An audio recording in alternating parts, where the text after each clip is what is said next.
A maioria das organizações opera sob uma ilusão de produtividade, né? Ela está sempre afogada em atividades que não convergem para resultados mensuráveis. E o que será que se esconde por trás das empresas que realmente dominam o mercado, como o Google?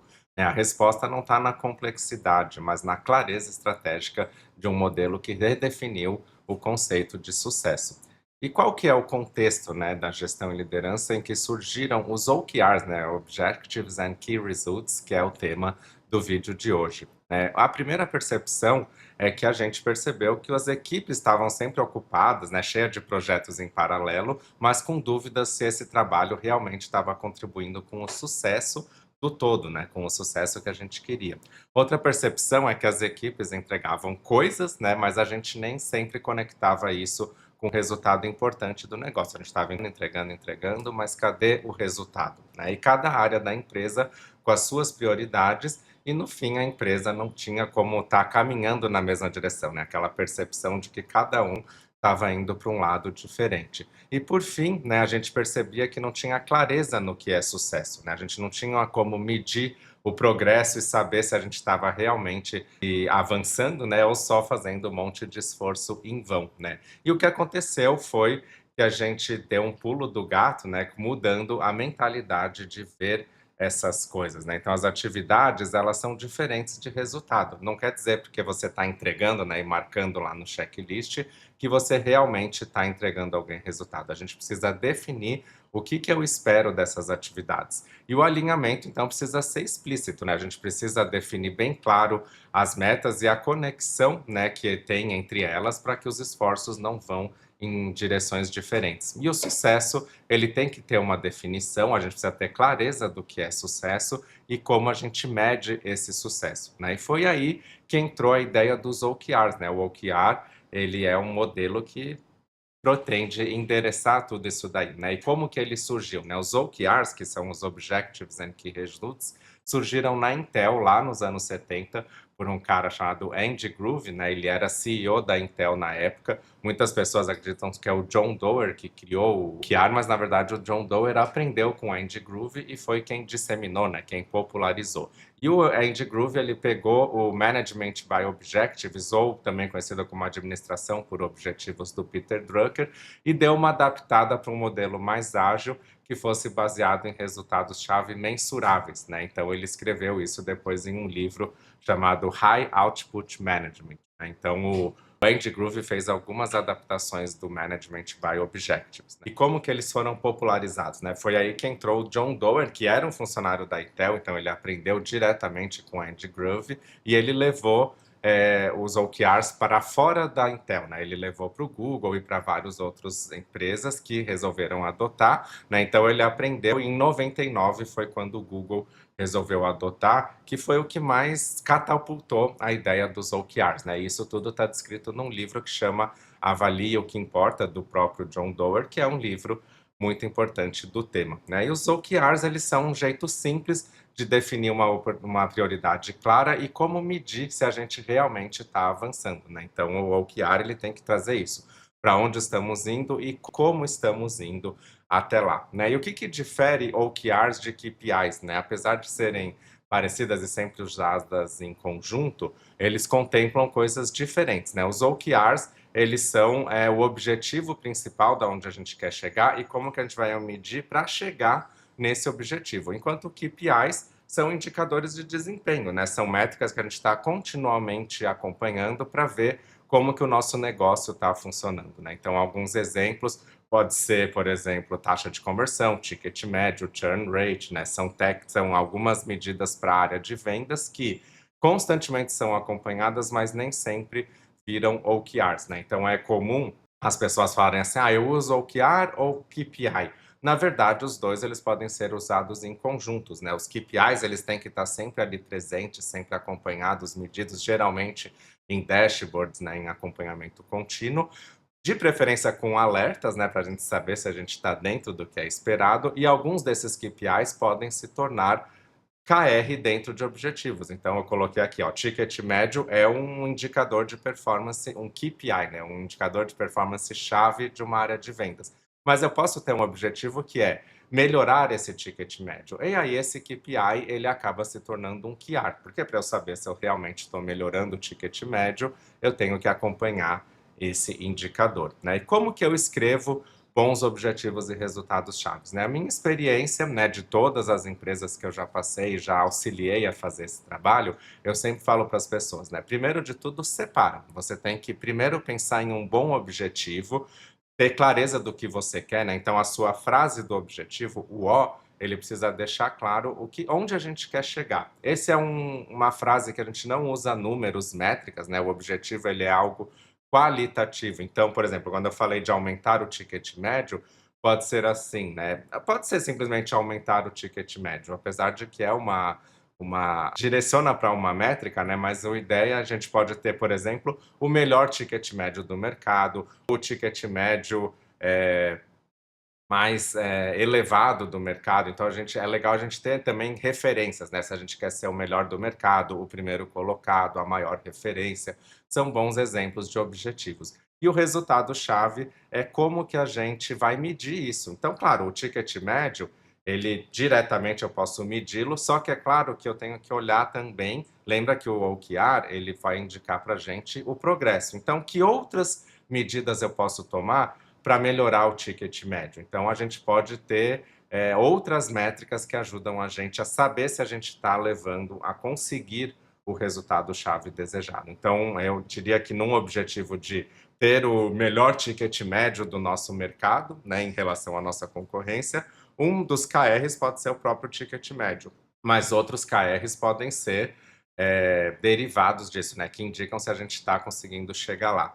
E para isso, né, a gente tem dentro do conceito, do contexto do Anfix, um trabalho que colocou, né, até se vocês forem estudar pelo Google, pelo John Doerr, vocês vão ver os tipos de métricas, mas aqui no Anfix a gente é um pouco mais detalhado, um pouco mais completo, né? A gente fala de 5 tipos de métricas que você pode usar para definir os seus KRs. Então, a primeira delas é uma métrica de entrada. Então, por exemplo, se eu quero elevar o meu ticket médio, eu tenho que ter capacidade para isso, né? Não adianta nada eu manter o número de clientes com maior ticket médio e não ter capacidade de entregar. Então, métrica de entrada tem a ver com entrada, né, de capacidade. A Amazon, por exemplo, mede muito a quantidade de pacotes que ela é capaz de fazer em cada centro de distribuição. É uma métrica que diz capacidade, não vai exatamente direcionar para resultado. Porém, é importante e estratégico para a Amazon, porque ela só vai conseguir vender mais, só vai conseguir potencializar as vendas se ela tiver uma capacidade de entrega. A quantidade de itens possíveis de serem processados é uma de entrada.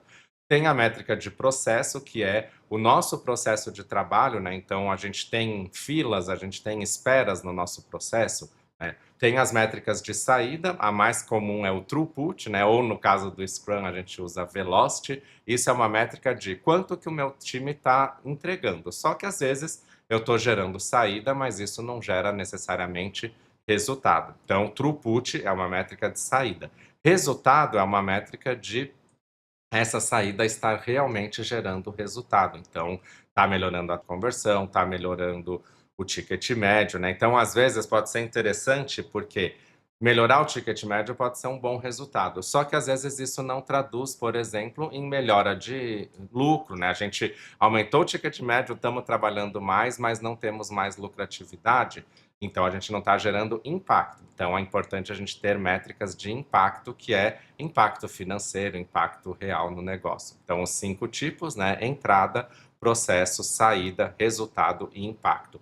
A minha dica nesse caso é que a gente sempre tente fazer um mix delas, né? Então, a gente tem que ter métricas de todos esses pontos. Não adianta só focar em entrada e esquecer do impacto. Não adianta só focar em saída, mas não gerar resultado. É legal a gente ter uma composição. Não precisa sempre ter os 5, mas pode ser interessante, tá? Em alguns casos, né, a nossa equipe está patinando muito, o nosso processo é muito ruim, aí você pode focar em métricas de processo, mas dali um tempo é legal já pensar mais em resultado. E uma coisa também que pode acontecer, né, é a equipe lá de solo, né, que está na operação no dia, focar mais em entrada, processo e saída. E conforme a gente vai subindo de nível, a gente olhar mais para resultado e impacto. Isso vai depender, mas é importante que o seu esquema completo ali de OKRs trabalhe todos esses tipos, né? Entrada, processo, saída, resultado e impacto. E o que seriam bons exemplos, né, de OKRs? Eu já vi um exemplo uma vez que tinha alguma coisa a ver sobre subir na montanha, né, e a gente quer chegar lá no cume, mas é interessante a gente sempre pensar num OKR, algo que seja inspirador e tudo mais. Então, o que que eu quero atingir, né? Eu quero demonstrar que eu tenho determinação, eu quero demonstrar que eu tenho garra, né? Então é importante que a gente descreva um OKR que deixe né, o objetivo que seja claro de onde a gente quer chegar. Então, no caso, ticket médio, eu vou manter esse exemplo que a gente tem usado no vídeo, mas o ticket médio é algo que diz assim, quando o meu cliente entra na loja, quanto em média eles gastam, né? O McDonald's, por exemplo, é uma empresa que acompanha muito o ticket médio. Quando você chega lá e está terminando a compra e o atendente fala, você não quer levar uma casquinha? O que ele está tentando fazer? Ele está tentando elevar o ticket médio. Então, por exemplo, quando um cliente entra no McDonald's, ele usa o espaço, ele tem uma série de coisas que já implicam um custo. Então, quanto mais ele gastar lá dentro, melhor vai ser o resultado para o McDonald's. Então, ele quer elevar o ticket médio. E se ele conseguir um ticket médio melhor, por exemplo, que esses concorrentes diretos, né, o KFC, o Burger King, para ele é ótimo, porque daí ele vai estar usando o espaço dele de uma forma mais otimizada. Então, um objetivo interessante para o Mac seria o quê?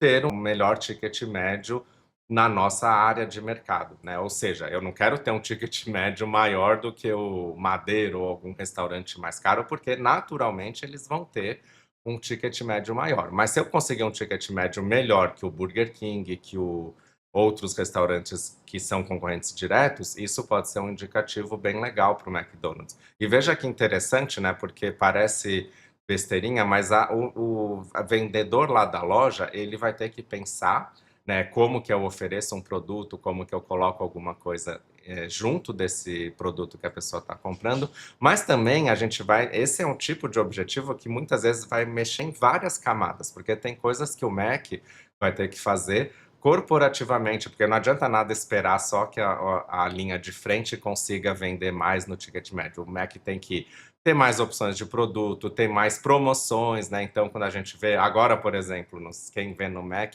vai começar a ver que tem Red Bull, que eles vendem energético. Qual que é a ideia? Foi uma ação mais corporativa, mas com a ideia do quê? Melhorar o ticket médio, porque daí você vai lá comprar um lanche, já compra um Red Bull, que é uma bebida mais cara. Então vejam que é um objetivo relativamente simples, mas que ele mexe em diversas camadas, né? Interessante vocês verem o caso do Google, né? O Google tem dois exemplos muito bacanas.